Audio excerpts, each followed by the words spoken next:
오늘도 주님 안에서 승리하는 복된 하루가 되시기를 간절히 축원을 드립니다. 오늘 시험을 보실 때 예전 학창 시절에 공부를 잘하는 친구들은 뭐 별로 걱정이 없지만 저도 공부를 잘 한 편은 아니었는데 공부를 좀 안 하게 되면은요 객관식 문제가 나올 때는 뭐 크게 걱정할 필요가 없습니다. 왜냐하면 찍으면 되니까. 근데 이제 주관식으로 나오면 상당히 애매해집니다. 이 뭘 찍을 수도 없고 엉뚱한 답을 쓰기도 참 애매해서 그래서 빈칸으로 남기는 친구도 있지만 개중에 좀 장난기가 있는 친구들은요 이런 장난을 치죠. 화살표를 쭉쭉 그려놓고 여기를 따라가세요 라고 하면은 뭐 뒷장을 넘기면 답이 여기에 있습니다 뭐 이렇게 했던 친구도 있는데, 근데 좀 수준이 좀 높은 친구는 이런 친구들도 있었다고 그럽니다. 거기다가 답을 쓰고요 그 다음에 화이트로 하얗게 칠해 놓습니다. 그러고 난 다음에 그 옆에다가 선생님한테 이렇게 기록해 놓습니다. 궁금하시면 동전을 긁으시면 답이 나옵니다. 선생님은 화가 났지만 답을 뭐라고 줬는지 궁금해서 동전을 긁었습니다.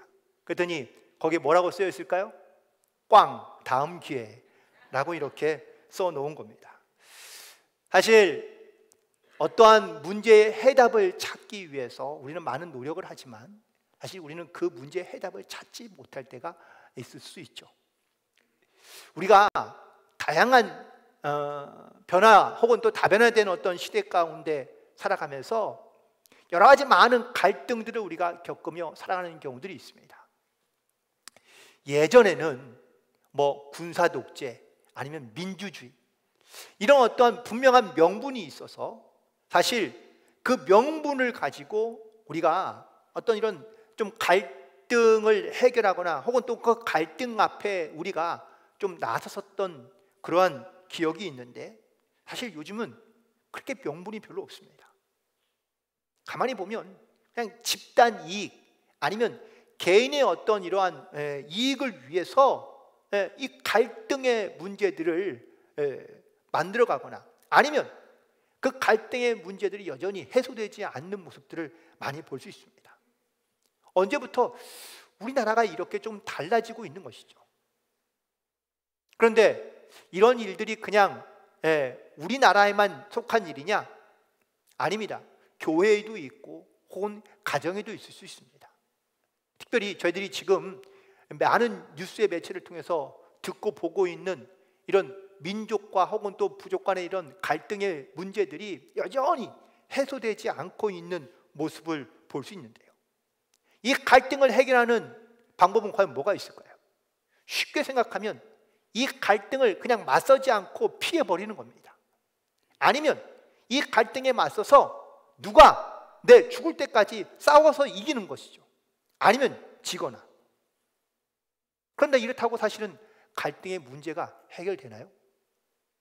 그 갈등의 문제가 해결되지 않는 것을 보게 됩니다. 팀 어시니가 쓴 이 갈등 해소에 대한 문제 방법들을 그가 7가지 정도를 소개해 주고 있는데요. 간단하게만 여러분에게 소개해 드리면 첫 번째, 이 갈등을 해결하기 위해서는 먼저 행동 방식에 따른 상대방의 성격의 차이를 이해해야 한다라고 말하고 있습니다. 성격의 차이가 갈등에 빠지게 되는 주요 이유라는 것이죠. 사람들이 선호하는 방식이 있고 자기만의 방식을 따라 그 문제를 해결하며 어떤 행동을 하는지를 알아야 우리가 그 문제를 해결하는 데 도움이 된다는 것이죠. 두 번째는 화를 잘 다스려야 한다고 말하고 있습니다. 갈등이 생기게 되면 제일 먼저 나타나는 것이 분노, 화입니다. 이 화를 잘 다스리면 문제의 70%는 해결할 수 있다는 것이죠. 또한 상대방의 말을 잘 경청해야 된다라고 말하고 있습니다. 대부분 다 한 귀로 듣고 한 귀로 흘려 보내는데 상대방의 말을 잘 들으면 그 문제, 그 갈등을 해결하는 데 큰 도움이 된다는 것이죠. 네 번째는 말을 할 때는 반드시 상대방의 눈을 보고 얘기하라고 권면하고 있습니다. 즉 눈을 보면서 그 사람의 진실된 마음이 무엇인지를 서로가 느끼게 된다면 그러면은 갈등의 문제를 해결할 수 있다라는 겁니다. 또 다섯 번째는 상대방의 태도보다는 상대방의 관심사가 무엇인지에 집중하라고 말하고 있습니다. 대부분 갈등의 요소가 있을 때에 그 갈등의 핵심을 우리가 보는 것이 아니라 그 갈등에서 나타나고 있는 상대방의 모습과 태도에 대해서 논쟁을 벌이는 경우가 많습니다. 그렇듯 상대방의 태도보다는 그 사람의 관심사가 무엇인지를 알아야 된다라고 말하고 있으며, 또한 여섯 번째는 이기심을 버리라고 말하고 있습니다. 자기 이익, 자기의 논리, 자기의 주장만을 내세우면 결코 갈등은 해결될 수가 없기 때문입니다. 그리고 일곱 번째, 비이성적인 사고를 통제하라고 말하고 있습니다. 이렇듯 어떤 갈등이 생길 때 그 갈등을 해결할 수 있는 여러 가지 많은 기술적인 방법들이 있긴 하지만, 사실 기술적인 방법도 물론 필요하겠지만 그 갈등의 문제를 우리가 어떻게 마음으로 영적으로 우리 해결하냐는 것이 가장 중요한 것이겠죠. 오늘 본문에 있는 말씀 속에 이스라엘 같은 민족들, 특별히 출애굽해서 광야를 지나 이제 가나안 땅으로 들어가고 있는 이스라엘 백성들이요, 지금 서로 갈등이 생기고 또한 이 갈등이 불거지게 되자 심지어 서로가 전쟁을 할 수밖에 없는 그런 상황 가운데 놓인 모습을 볼 수 있습니다. 그 말을 간단하게 좀 더 요약해서 설명한다면, 이스라엘 백성들이 지금 가나안 땅에 들어가면서 요단강 동쪽에 있는 모든 가나안 땅에 있는 나라들은 이미 정복한 상태입니다. 이때에 가장 열정적으로 혹은 또 가장 많은 싸움을 앞서 싸웠던 르우벤, 그리고 갓, 그리고 므낫세 이 지파에다가 이 요단강의 동쪽에 있는 땅을 분배해 주었습니다. 그리고 이제 요단강 서쪽에 있는 이 가나안 지역을 정복하기 위해서 들어가서 싸우고 있는데, 갑자기 이 요단 동편에 있는 이 세 지파가 바로 그 땅 위에다가 제단을 쌓았다는 겁니다. 이 일로 인해서 갈등이 생기게 되고 또한 전쟁이 생기게 된 것이죠. 자, 그런데 왜 이것이 문제가 되고 왜 이것이 갈등이 되는지, 또한 그 갈등의 원인을 어떻게 해결해 가고 있는지 오늘 말씀을 통해서 함께 은혜를 나누고자 하는데, 저는 이 단순하게 있던 갈등의 문제만을 해소하는 것이 아니라 우리 안에 있는 영적인 갈등에 대해서는 과연 우리는 어떻게 그 원인을 찾고 있으며 또한 해소해 가고 있는지를 한번 고민해보고 또한 함께 은혜를 나누는 시간을 갖고자 합니다. 첫 번째, 바로 문제의 시작은 바로 제단을 만들었다, 다른 제단을 만들었다라는 것으로부터 시작되고 있습니다. 이게 바로 갈등의 원인이고 또한 이것이 갈등의 핵심이었던 것이죠. 그런데 제단을 쌓은 것이 왜 문제가 될까요? 하나님 앞에 예배드리는 제단을 쌓은 것이 왜 문제가 되느냐? 이스라엘 백성들은 결코 제단을 둘로 나누진 않습니다. 이스라엘 백성들 가운데 하나님께 제사를 드리는 제단은 이미 실로라는 지역에 있었습니다.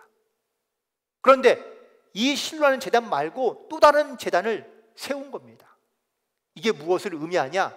우리는 분리하겠다, 우리는 떨어져 나가겠다, 라는 그러한 의미로 이스라엘 백성들은 받아들일 수밖에 없던 것이죠. 지금도 이스라엘 사람들은 명절이 되면 예루살렘으로 가서 제사드립니다. 이렇듯 이스라엘 백성들에게 제단은 분리될 수 없는 것이죠. 다른 하나님을 섬길 수 없다는 겁니다. 그런데 이 요단강 동편에 있던 세 지파가 따로 제단을 만든 이것이 얼마나 위험한 행동인지를 이스라엘 백성들은 누구나 다 알고 있었기 때문입니다. 자, 그렇다면 이 문제를 어떻게 해결하면 좋을까요? 그래서 이스라엘 백성들은 먼저 이스라엘 백성들의 지도자들을 먼저 선별하고 그들을 보내어 그들이 왜 이런 제단을 쌓게 되는지를 묻고 있습니다. 갈등 해소의 가장 중요한 첫 번째 방법은 바로 그 갈등의 원인을 알고 찾고 또한 그 갈등의 문제가 뭔지를 우리가 서로가 알아가는 과정이 필요하다라는 것이죠. 들어보니 이 동쪽에 있던 세 지파는요, 결코 다른 제단을 만들어서 다른 제사를 드리려 한 것이 아니라 이 제단을 쌓은 이유는 그들이 하나님의 은혜로 이 가나안 땅에 들어오게 되었다는 것을 후손들에게 알려주게 하기 위해서 이 제단을 쌓았다고 이야기합니다. 여기서는 제사를 드리거나 하나님께 예배 드리는 것이 아니라 그냥 잘 보이는 곳에 큰 제단을 세운 이유는 바로 이 하나님의 은혜를 기억하게 하기 위해서였다고 말하자 그 갈등과 분쟁이 해소되게 되는 것을 보게 됩니다. 가만히 보면 서로 간의 생각의 차이가 있을 때가 많이 있습니다. 이스라엘 역사 가운데 이스라엘에 이렇게 남과 북으로 갈라지게 된 사건이 솔로몬 왕 이후에 남과 북으로 갈라지게 됩니다. 그런데 이 북쪽의 나라를 만든 이 여로보암이라는 왕이 가만히 보니까 이 명절날이 되면 예루살렘에 가서 제사를 드려야 되는 거예요. 첫 해야 그렇긴 하겠지만 나라를 분리시켰는데 여전히 이스라엘 백성들은 예루살렘에 가서 제사를 드리니 이게 시간이 지나면 지날수록 이스라엘 백성들이 어떻게 되겠습니까? 자기 나라 백성들이 남쪽 유다로 휩쓸려 혹은 흡수될 것 같은 불안한 마음이 드는 겁니다. 그러니까 이 여로보암 왕이 북이스라엘에다가 지역마다 산당을 세우기 시작합니다. 그러면 말하기를, 야, 굳이 예루살렘까지 가서 제사 드릴 이유가 뭐가 있냐? 여기서도 예배해라. 하나님은 저기도 계시고 여기도 계시고, 그러니 여기서 예배 드려도 상관없다라고 이렇게 얘기하자 이스라엘 백성들이 이 여로보암의 말을 듣고 예루살렘에 더 이상 내려가지 않고 산당에서 예배 드리기 시작합니다. 그런데 이것이 이스라엘 백성들에게 영적으로 도움이 됐느냐? 아닙니다. 오히려 이방신을 섬기고 우상을 섬기는 곳으로 바뀌게 된 것이 바로 이 산당입니다.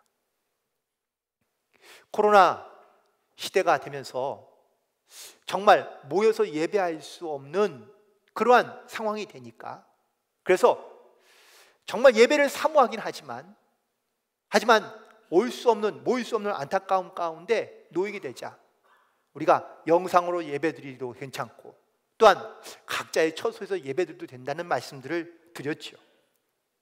왜냐하면 예배가 너무 소중했기 때문입니다.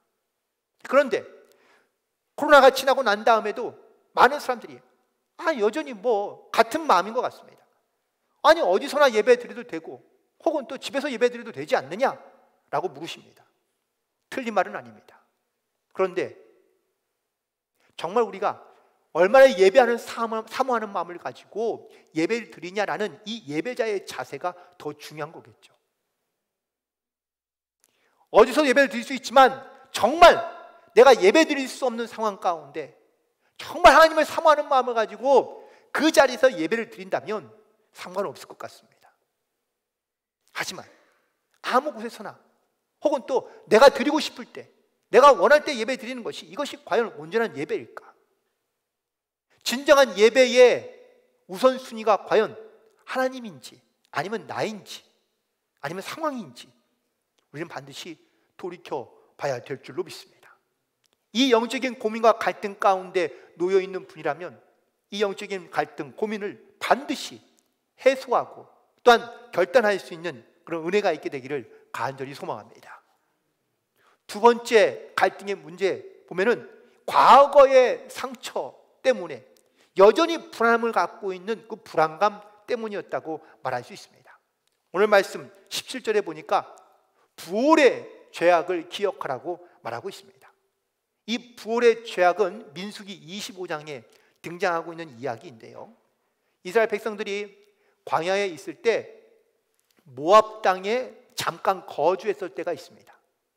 그런데 이 모압 사람들과 함께 살면서 이스라엘 백성들이 하나님을 경외하며 하나님 말씀을 따라가야 되는데 이스라엘 백성들이 이 모압 여인들과 함께 행음했다라고 말하며 이방신을 섬기기 시작했다고 말하고 있습니다. 25장 3절에 보니까 이스라엘이 바알 부올에 가담한지라 라고 말하고 하나님께서 이에 대해 진노했다고 말씀하고 있습니다.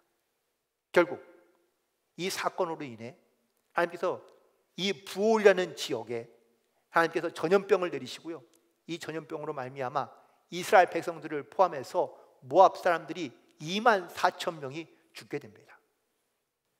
이 사건을 너희들은 기억하느냐라고 묻고 있습니다.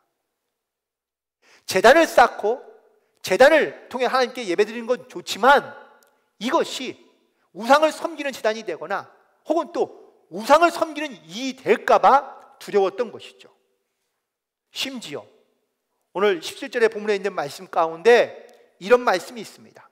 오늘까지 우리가 그 죄에서 정결함을 받지 못하였거늘 아직도 불안한 겁니다. 이스라엘 백성들이 하나님 앞에 나아가야 되지만 상황이, 환경이 달라지면 이스라엘 백성들이 언제 어떻게 마음이 변할지 알 수 없기 때문인 것이죠.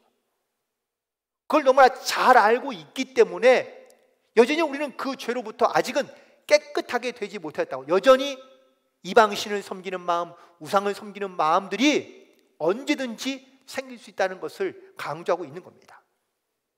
이 부올의 죄악을 떠올리고 그 죄악을 기억하고 있을 만큼 이스라엘 백성들은 지금 절박한 겁니다.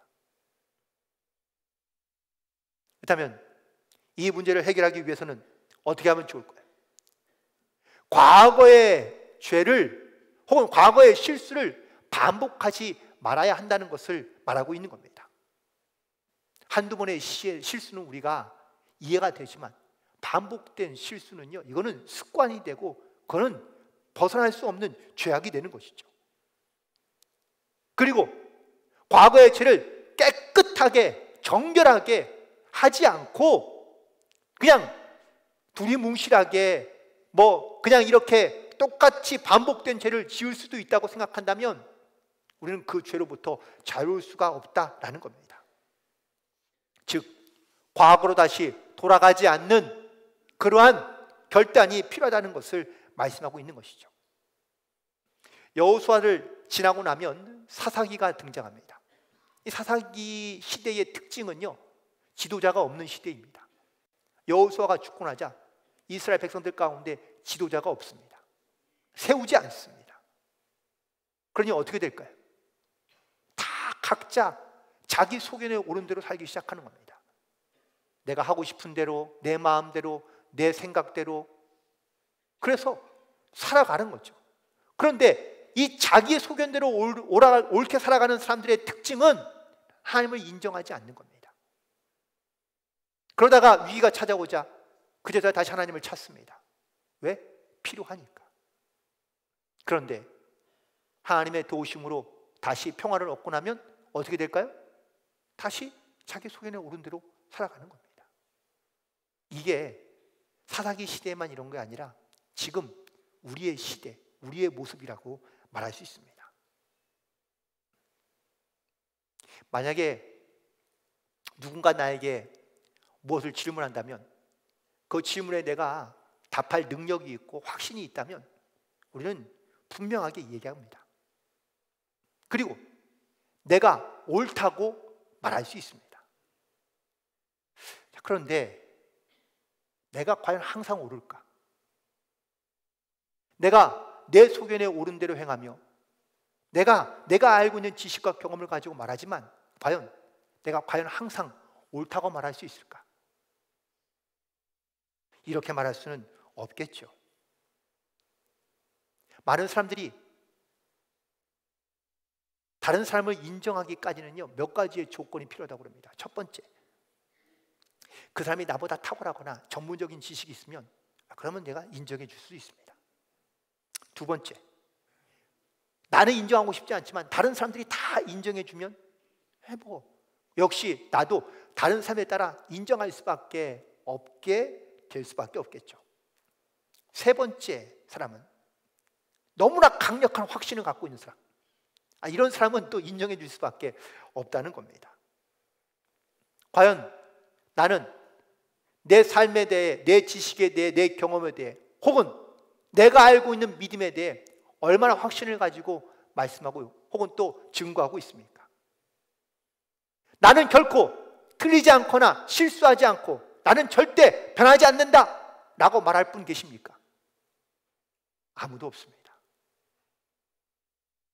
그래서 우리가 변하지 않고 또한 틀리지 않고 그리고 언제나 우리 가운데 동일한 하나님의 말씀을 따라 살려 하는 겁니다.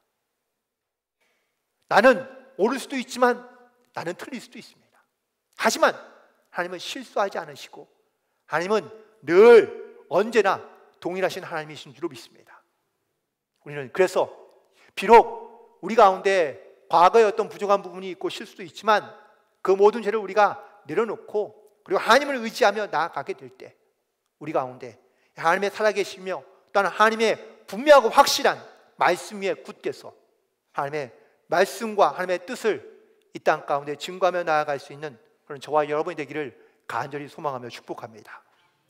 세 번째 갈등의 문제는 바로 자기의 개인의 욕심과 교만 때문입니다.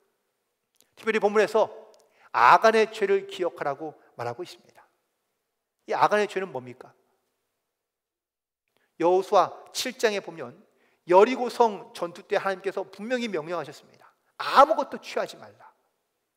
그런데 이때에 한 사람, 이 아간이라는 사람이 몰래, 많은 사람들을 몰래 세 가지의 보물을 훔칩니다.